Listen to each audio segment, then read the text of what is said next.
So all I did so far was just import the model into the DICOM file, and you can see on this rendering I tried to stitch together.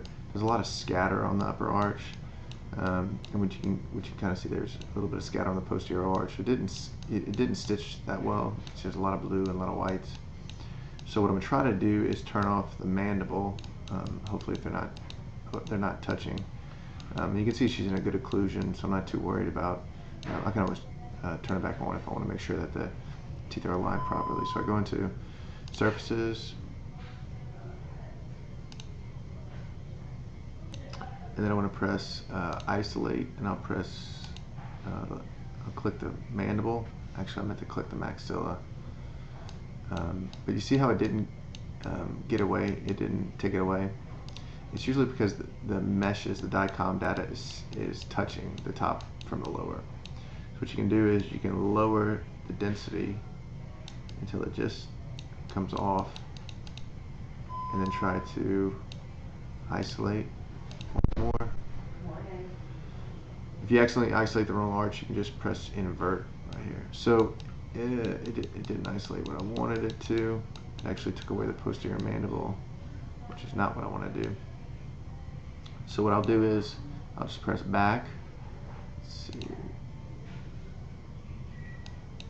All right, and then we could just use a cut tool instead. So I'll what I'm gonna do is duplicate this original. So I'll just have original duplicated, and turn this off. And whenever you cut a mesh, you always want to duplicate it so you can go back to the original. So I'll take the duplicated mesh, and I'm going to cut out the mandible. So what I'll do is press the cut tool, and I'll just hold this like so, go around the arch, try not to cut out the top teeth. See what that looks like. Ooh. Do we want to do that? Turn off the cut tool. Alright, so this looks a lot better. Let's see, I cut that mesh here.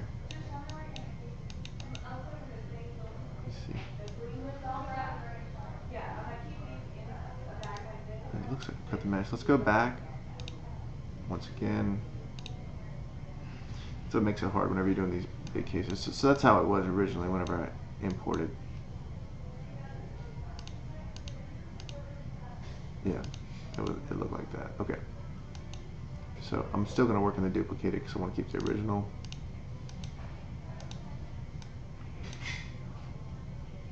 Alright. Alright, so I'm going to increase. Okay. Alright, so we're good. Alright. Let's do it from the front so I can see a little bit better. I don't have to hold down the shift key for this. I'm just trying to cut these teeth, not to touch the top teeth, because I'm going to use those for the stitch. Ooh. Go back on that. You got to remember to press shift to get out of this. So back up, shift, and we're out. Okay. So let's go back into stitch tool. We'll go back into model manipulation, points, align by points, and it's going to bring up the maxilla, and it's also going to bring up the model.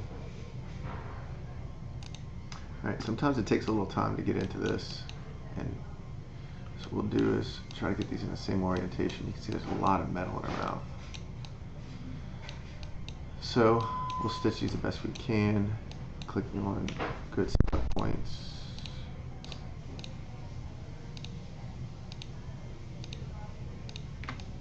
I like using custom tips and fosses.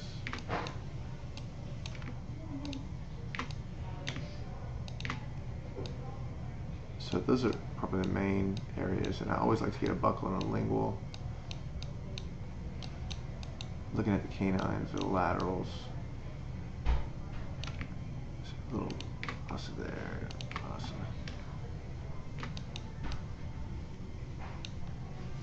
And then see if I can get something on the other side. This is going to prove to be a little bit more difficult. Just having a couple distal stitches really helps out.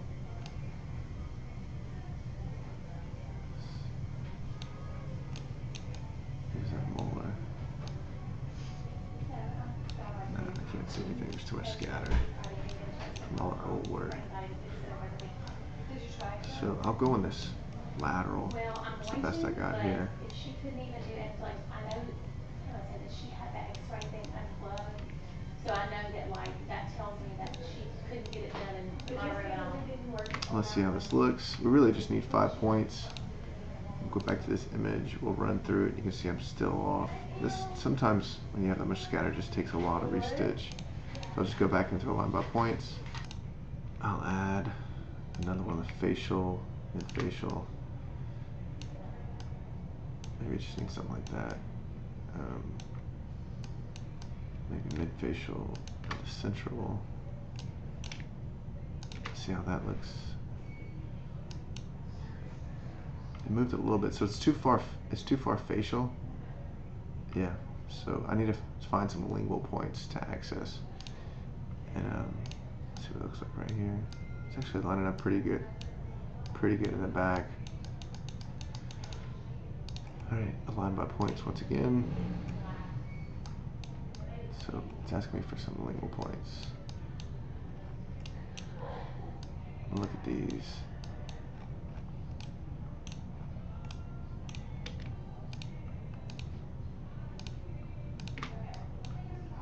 See how this looks? That changed a lot. I think that's the deal. Yeah, we look a lot better there. Okay, so that's kind of all it was. If it's too far facial, just start looking for some lingual points. If it's too far lingual, just start looking for some facial points so it can line up a lot better. And the most important thing is I'm probably going to go to the midline of this tooth for my guide, maybe a little past. And I just want to see where I'm lined up for the full arch. Yeah, it looks good. That's a beam hardening there. Yeah, it looks really good. So, all right, I'm gonna go ahead and. So what I want to do is we're placing implants in this posterior maxilla, and the unique thing about this case is I'm placing 2 implants to replace a premolar and a molar in a grafted maxillary sinus. We previously made a surgical guide for the sinus lift. So I'm gonna first of all add my teeth. I always do size medium to start out with, and I can go ahead and turn off my original. We'll go ahead and add a molar. We'll start to line those up.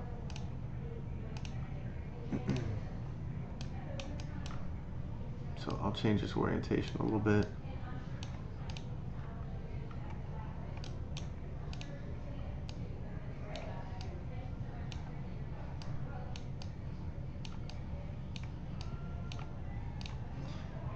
All right, bring this down. And that looks good as far as occlusion is concerned here. You can always turn on the original to make sure that it's spot on with the opposing arch, which looks good. Turn this a little bit here.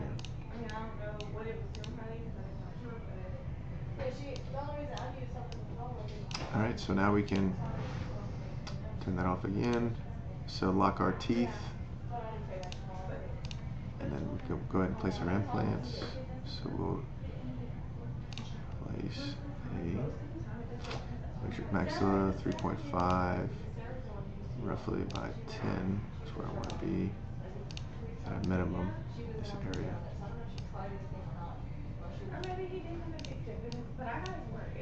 And then that looks pretty good.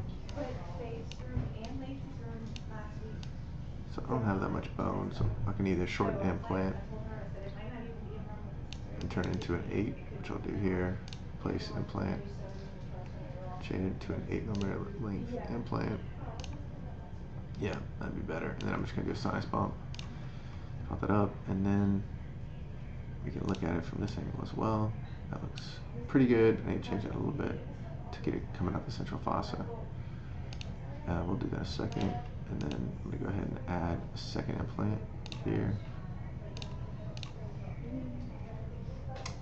We're gonna do a 4.3. I really would like to do 5.0 though, by 8.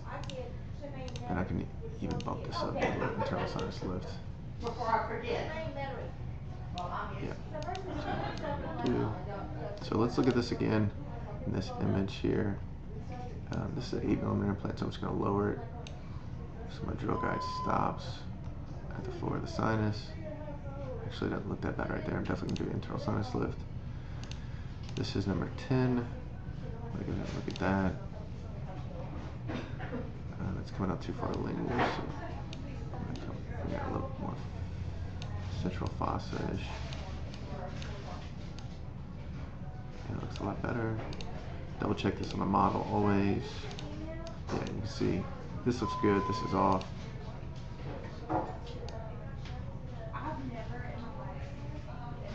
And then that, yeah, it looks a lot better. Okay, so we'll lock our implants. And what I'm doing here is turn my guide tubes. I'm going to do custom kit. This is a pilot drill guide, and eventually change these. Let's see, turn the teeth off. Take this guide out, do it freehand, use some Versa drills to do the internal sinus lift. So turn my teeth off. That looks right over the ridge. I like that. So now go into guide panel. Make sure you're in the model. Make sure you're in maxilla. Press draw curve. Since I don't have a hard stop in the back, I usually go get kind of like a cross arch stability of this area. This is going to be resting on some tissue. I prefer to have a tooth in the back, so it's a lot more stable.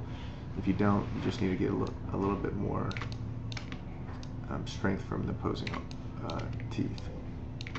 Same arch. So quickly draw this. I'm going to go into the edit function. If you draw it quicker, you get less dots.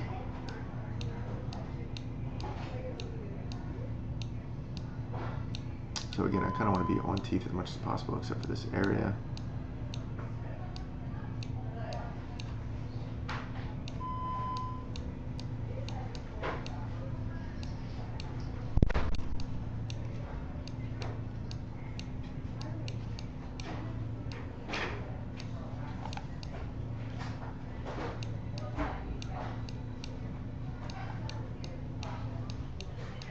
We can look at it one more time before we actually print this.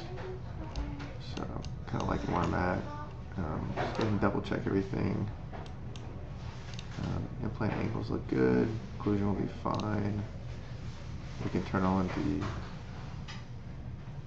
the opposing if we want to. I'm gonna go ahead and press create surgical guide.